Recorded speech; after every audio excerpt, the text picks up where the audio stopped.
आप सभी का फिर से टीवीएल कोचिंग के इस यूट्यूब परिवार में बहुत बहुत स्वागत है।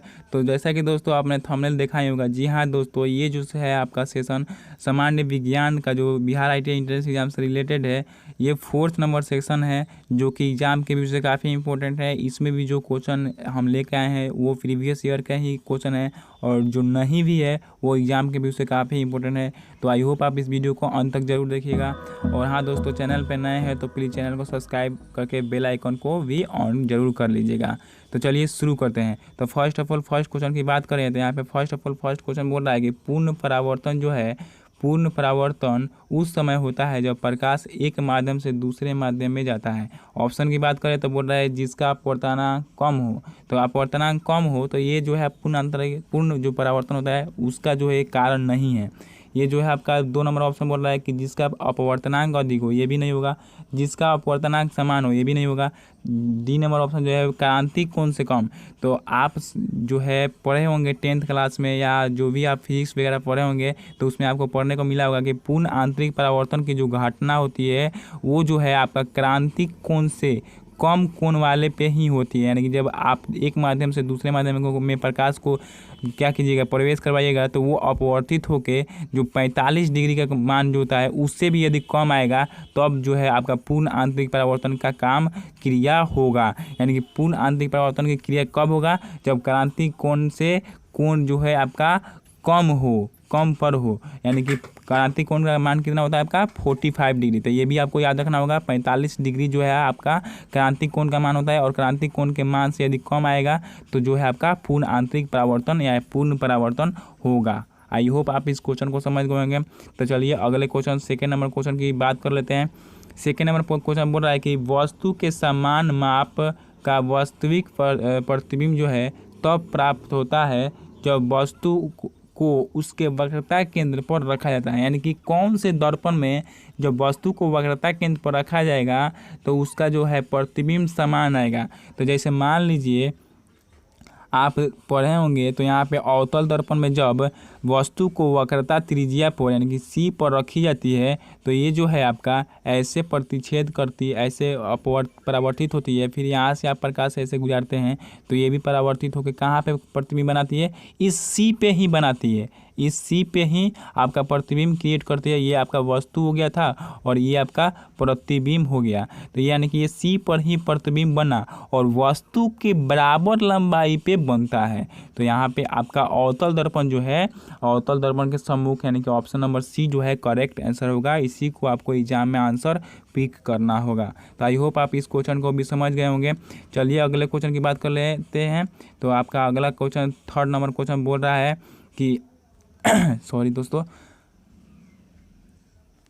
कौन सा दर्पण समांतर किरण पुंज को अपसारित कर देता है? तो कौन सा दर्पण जो है समांतर किरण पुंज को अपसारित करता है? तो वो जो है आपका उत्तल दर्पण जो है होगा। क्या कौन सा दर्पण होगा? उत्तल दर्पण। जब ऐसे उत्तल दर्पण होता है ये आपका समांतर किरण पुंज को जो है आपका ऐसे कि ऐसे आप इस पे परावर्तित कराइए, आपतित करवाइएगा किरण को, तो ये जो है आपका अपसारित होके ऐसे हो जाएगा। यानी कि ये आपका उत्तल दर्पण ऑप्शन नंबर सी जो है करेक्ट आंसर हो जाएगा। यानी अपसारित मतलब कि फैल जाना, फैल जाता है प्रकाश, ऐसे ही ना फैलता है। और आप आपसे पूछता कि अभिसारित, तो अभिसारित का मतलब क्या? ऐसे आपका एफ पर फिर से प्रतिच्छेद करना, यानी कि एफ पर परावर्तित होना, यानी कि एफ के माध्यम से, यानी कि एक ही बिंदु पर परावर्तित होना। लेकिन ये फैल जा रहा है, इधर जा रहा है, तो इसलिए फैल जा रहा है। तो यहाँ पे उत्तल दर्पण option number C is correct answer for this question हो जाएगा। तो आई होप आप हमारी बातों को समझ गए होंगे। हमारे लैंग्वेज पे मत जाइए,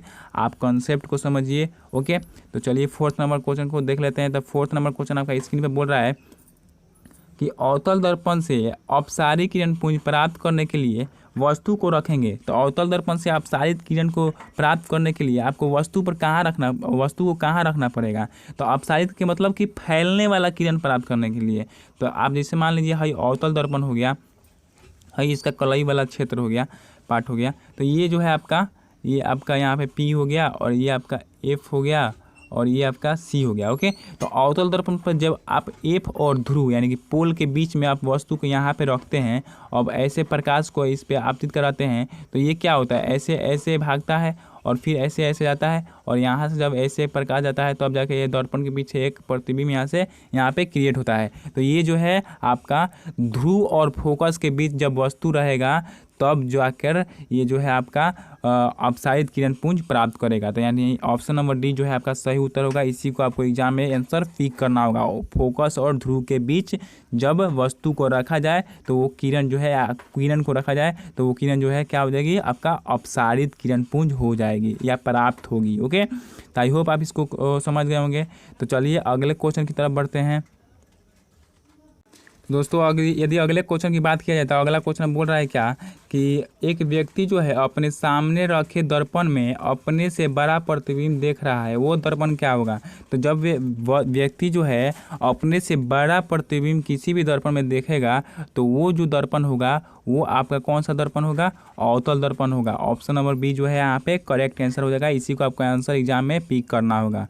तो यहाँ पे 12 प्रतिबिंब अवतल दर्पण में ही प्राप्त होगा। ओके, 6 नंबर क्वेश्चन की बात करें तो 6 नंबर क्वेश्चन आप स्क्रीन पर देख पा रहे होंगे। बोल रहा है कि फोकस दूरी f के अवतल दर्पण के मुख्य अक्ष पर 2f की दूरी पर 5 सेंटीमीटर लंबी वस्तु रखी है, इसके प्रतिबिंब की लंबाई होगी। अब देखिए यहाँ पे दोस्तों क्या बोल रहा है, जैसे मान लीजिए ये आपका अवतल दर्पण हो गया और ये जो है आपका जो है ये f हो गया और ये आपका इस एफ के डबल लंबाई क्या होता है, त्रिज्या, वक्रता त्रिज्या होती है या वक्रता त्रिज्या को आप क्या बोल सकते हैं, 2f भी तब बोल सकते हैं। तो यहाँ पे वक्रता त्रिज्या को आप 2f भी बोल सकते हैं। तो यही बोल रहा है कि एफ के अवतल दर्पण के मुख्य फोकस दूरी एफ के अवतल दर्पण के मुख्य अक्ष पर 2f की दूरी पर 2f यानी कि यहाँ पर 5 सेंटीमीटर यहाँ पे क्या बोल रहा है दोस्तों, 5 सेंटीमीटर लंबी वस्तु रखी है, इसके प्रतिबिंब की लंबाई क्या होगी। तो जो है आपका यहाँ पे हमने फिगर बनाया था, थोड़ा सा इसको जो है कट हो गया, इसके लिए हम माफ़ी चाहते हैं आपसे। यहाँ पे एफ था और यहाँ पे आपका 2f था। ओके, और यहाँ पे जो है आपका 5 सेंटीमीटर लंबी थी। तो अब जो 2f पर यहाँ से आपका प्रतिबिंब क्रिएट होगा तो जो आपका प्रतिबिंब बनेगा वो कहाँ बनेगा, इस 2f पर ही ना बनेगा। और आपको इसके पहले भी बताए थे कि जब वक्रता त्रिज्या पर प्रतिबिंब बनता है तो वस्तु की लंबाई और प्रतिबिंब की लंबाई दोनों की लंबाई क्या होती है, सेम होती है, बराबर होती है। तो यहाँ पे जो है आपका वस्तु की लंबाई जो है 5 सेंटीमीटर, वही आपका प्रतिबिंब की भी लंबाई होगी। यानी कि option number B is correct answer for this question हो जाएगा। ये जो है एग्जाम के व्यू से काफ़ी इंपॉर्टेंट क्वेश्चन है। ये आपका 2010 IIT एंट्रेंस में पूछा गया है और भी अदर कॉम्पिटेटिव एग्जाम में इस तरह के क्वेश्चन पूछ लिए जाते हैं। ओके, चलिए अगले क्वेश्चन की बात कर लेते हैं। तो अगला क्वेश्चन आपका 7 नंबर क्वेश्चन क्या बोल रहा है कि एक उत्तल दर्पण से 25 सेंटीमीटर दूर रखी वस्तु को प्रतिबिंब वस्तु की लंबाई का आधा है तो दर्पण की फोकस दूरी क्या होगी। अब देखिए यहाँ पे दोस्तों थोड़ा सा यहाँ पे समझने वाली बात है कि आपका जो दिया हुआ है आपका u बराबर यानी कि वस्तु की दूरी जो दिया हुआ है 25 सेंटीमीटर हुआ है, लेकिन जो है आपका उत्तल दर्पण में वस्तु की दूरी क्या होगा, माइनस में होगा, यानी कि जो है दर्पण के सामने होगा। तो ये जो है आपका -25 सेंटीमीटर हो जाएगा। ओके, अब यहाँ पे आवर्धन की बात करें यानी कि m की बात करें तो m बराबर क्या होता है, -v/u होता है। अब यहाँ पे और बराबर इसके बराबर भी क्या होता है आपका h2/h1 होता है, यानी कि वस्तु की प्रतिबिंब की ऊंचाई बटा वस्तु की ऊंचाई। तो यहाँ से आप क्या निकाल सकते हैं, -v/u बराबर ये h2 कितना दिया हुआ है, h2 प्रतिबिंब आधा हो जा रहा है, यानी कि जो यदि आपका वस्तु जो है 2 है तो प्रतिबिंब क्या हो जाता है, क्या हो जा रहा है, 1 हो जा रहा है, यानी कि 2 का आधा 1 हो जा रहा है। तो यहाँ से आपका क्या निकल के आ जाएगा, v बराबर क्या निकल के आ जाएगा, 25/2 आ जाएगा। कैसे आ जाएगा, यहाँ से आप इस v का मान तो यहाँ पे 25 का u का मान क्या लिख सकते हैं, यहाँ पे 25 लिख सकते हैं कि नहीं। तो जब 25 यहाँ पे लिखेगा तो 30 से गुना होगा तो 25 तो ऊपर चला जाएगा, यानी कि v बराबर क्या हो जाएगा, 25/2 जो है v बराबर आ जाएगा। अब यहाँ पे माइनस था तो प्लस कैसे हो गया भाई, तो यहाँ पे माइनस था लेकिन प्लस इसीलिए हो गया क्योंकि ये 25 जो है माइनस में है, तो ये माइनस हाई माइनस दोनों माइनस माइनस क्या हो जाएगा, प्लस हो जाएगा, इसलिए 25 ऊपर चला गया, यानी कि 25/2 जो है आपका भी का मान आ गया। ओके, यहाँ पे आपका भी की फाइंड आउट हो गया। अब आपको फाइंड आउट क्या करना है, आपको यहाँ पे क्वेश्चन में बोल रहा है कि फोकस दूरी ज्ञात कीजिए। तो जब भी और यू दोनों मालूम हो गया तो फोकस दूरी आप आसानी से ऐसे मालूम कर सकते हैं। कैसे मालूम कर सकते हैं, सॉरी दोस्तों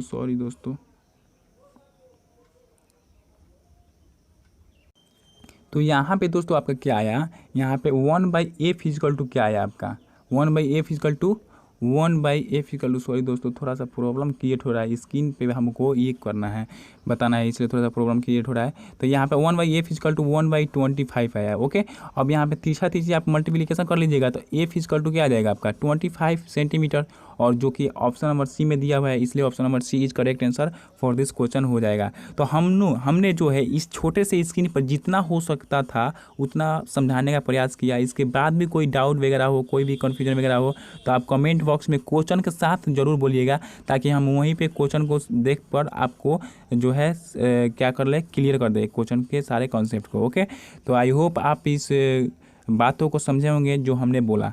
ओके, तो चलिए अगले क्वेश्चन को देख लेते हैं। तो अगला क्वेश्चन आपका 8 नंबर क्वेश्चन बोल रहा है कि उत्तल दर्पण से 40 सेंटीमीटर दूर रखी वस्तु का प्रतिबिंब 10 सेंटीमीटर दूर पर बनता है, उत्तल दर्पण की फोकस दूरी ज्ञात करें। तो उत्तल दर्पण में जो है आपका वस्तु क्या होगा, वस्तु की दूरी आपका जो दिया हुआ है u बराबर दिया हुआ है 40 सेंटीमीटर, लेकिन ये क्या होगा माइनस में ना होगा, क्यों, क्योंकि ये वस्तु क्या होती है दर्पण के सामने होती है, तो ये आपका माइनस में हो गया। और v भी दिया हुआ है, यानी कि प्रतिबिंब की दूरी भी दिया हुआ है, वो क्या दिया हुआ है 10 सेंटीमीटर। और 10 सेंटीमीटर उत्तल दर्पण में किधर बनती है प्रतिबिंब, दर्पण के पीछा बनती है, यानी कि जैसे हई दर्पण हो गया तो प्रतिबिंब क्या बनेगा, कहाँ बनेगा, हई पीछा ही ना बनेगा, तो जब पीछा बनेगा यानी कि पॉजिटिव में बनेगा, तो यानी कि 10 जो है आपका प्लस में दिया हुआ है। आपको फाइंड आउट क्या करना है, एफ का मान बताना है, यानी कि फोकस दूरी का मान ज्ञात करना है। तो यहाँ पे आप 1/f जो है फॉर्मूला यूज करके क्या कर सकते हैं, इसको फाइंड आउट कर सकते हैं। 1/f इक्वल टू क्या हो जाएगा आपका, 1/f इक्वल टू 1/v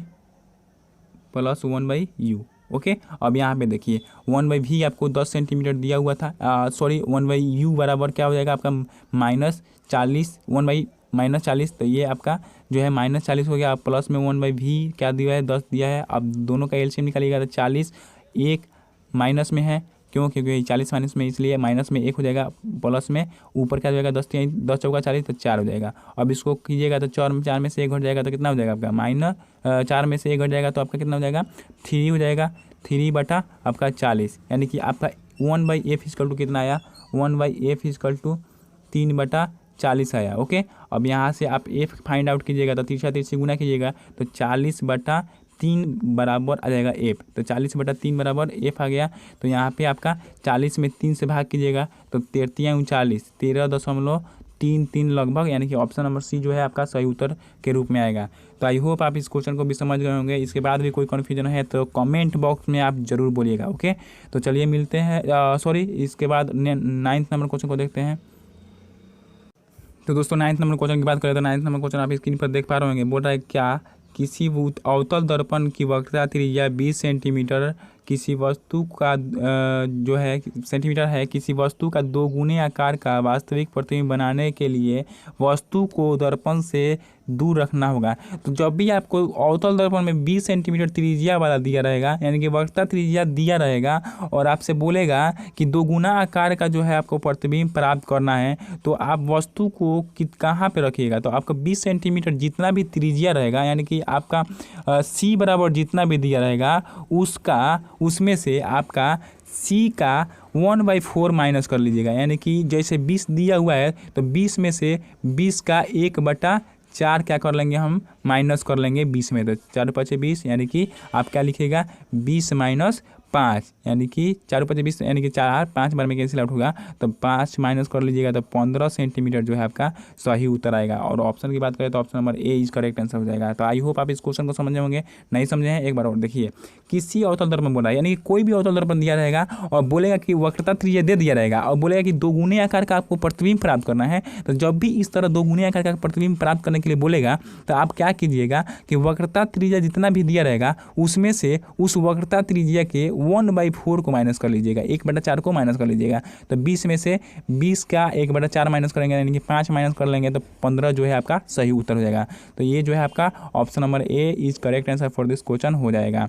और ये भी क्वेश्चन एग्जाम के व्यू से काफ़ी इंपॉर्टेंट था।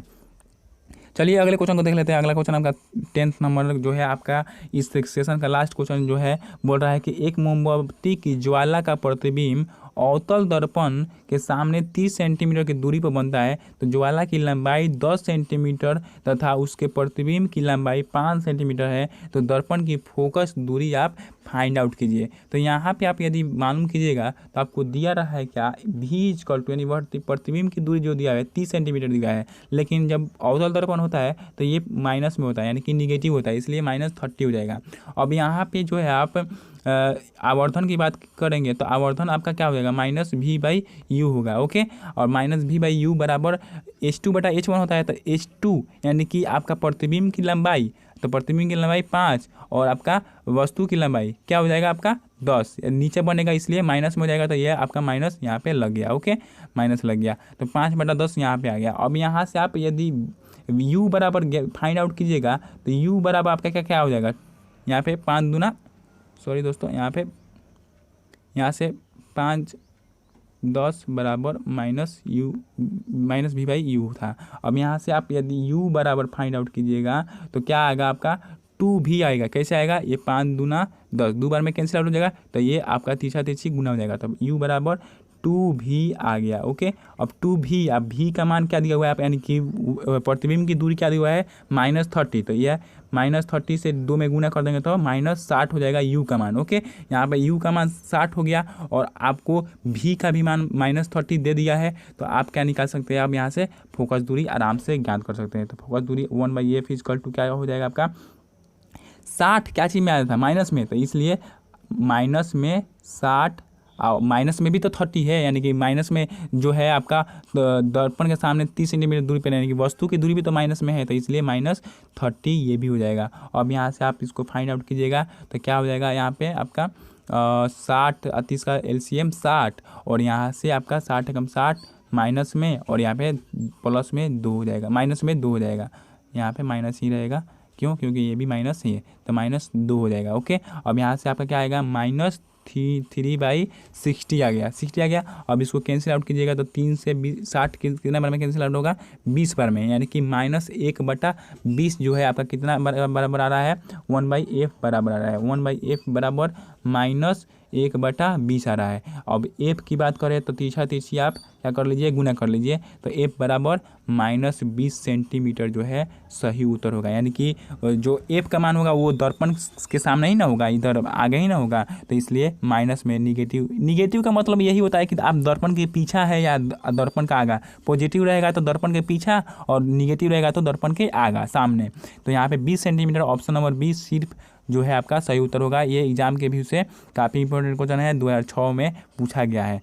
तो आई होप आप इस सेशन को समझ गए होंगे। इस सेशन के सारे जो कॉन्सेप्ट है, जो न्यूमेरिकल क्वेश्चन था, तो जो है अपने तरफ से काफ़ी ज़्यादा आपको समझाने का प्रयास किए, क्योंकि जो थोड़ा सा प्रॉब्लम क्रिएट हो गया, क्योंकि हम मोबाइल पे ही जो है ऐसे क्रिएट कर रहे हैं, ये तो थोड़ा सा छोटा पड़ रह जा रहा है, इसलिए समझा नहीं पा रहे हैं उतने अच्छे से, लेकिन फिर भी हम अपनी तरफ से बहुत प्रयास किए। उसके बावजूद भी आपको कोई भी कन्फ्यूजन वगैरह है तो आप कमेंट बॉक्स में ज़रूर बोलिएगा। तो आज के लिए इतना ही रहने देते हैं, इसके बाद 11 से 20 तक को क्वेश्चन को अगले दिन देखेंगे, नेक्स्ट कल देखेंगे। तो ओके, चलते हैं, मिलते हैं अगले वीडियो में, तब तक के लिए स्वस्थ रहिए, मस्त रहिए और घर पर ही रहिए, और जो है आपका बड़े बुजुर्गों का ध्यान जरूर रखिए। ओके, चलिए, धन्यवाद।